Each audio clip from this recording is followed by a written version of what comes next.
Hello, bienvenue à toi cher investisseur dans ce nouveau podcast. Aujourd'hui on va parler du bail mobilité.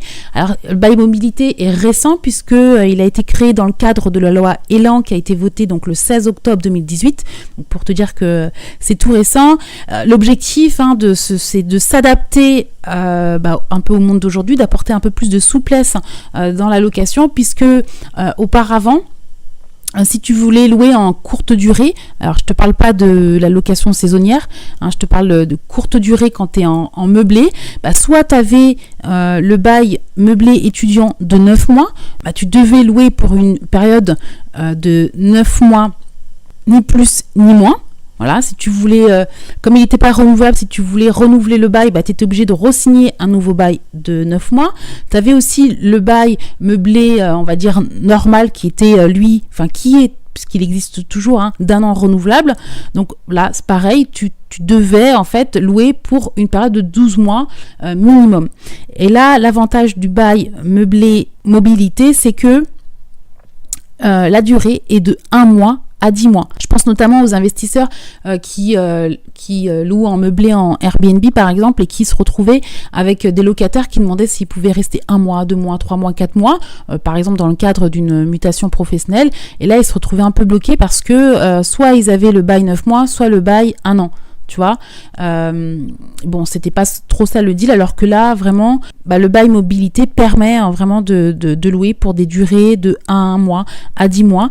Tu pourras pas louer plus de 10 mois, c'est-à-dire que si tu veux passer à plus de 10 mois, tu devras repasser vers un bail 9 mois ou un bail 1 an. En tout cas, il existe aujourd'hui une alternative pour pouvoir louer légalement en courte durée sans faire des locations touristiques. L'avantage aussi, c'est que ça s'adresse à n'importe quel type de personnes, donc des étudiants, des personnes qui sont en déplacement professionnel. Le seul truc, c'est que le motif de la signature du bail doit être indiqué dans le bail. Voilà, il y a plein de mentions comme ça que tu dois respecter. Donc là, si tu veux, dans le cadre de ma formation, j'ai des modèles de bail mobilité. Mais en tout cas, par exemple, voilà, tu dois indiquer dans le bail qu'il s'agit bien d'un bail mobilité.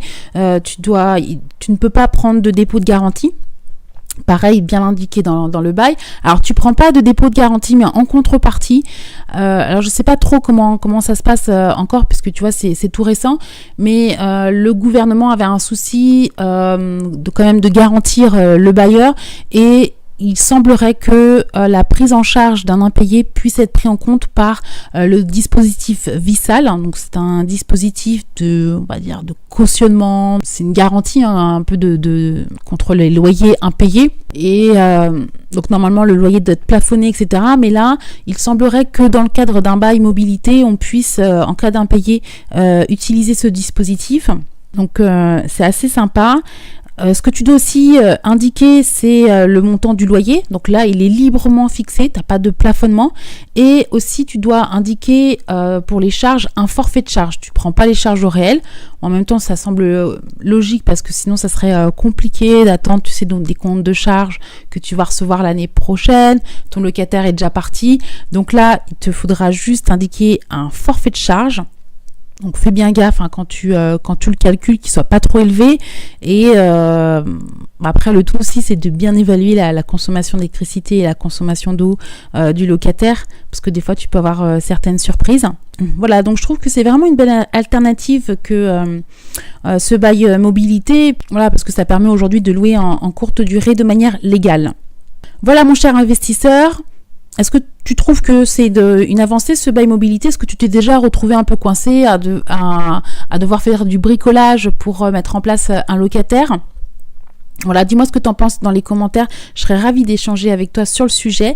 Et puis nous, on se retrouve dans le prochain podcast. Pense aussi à liker le podcast. Et puis on se dit à bientôt. Bye bye!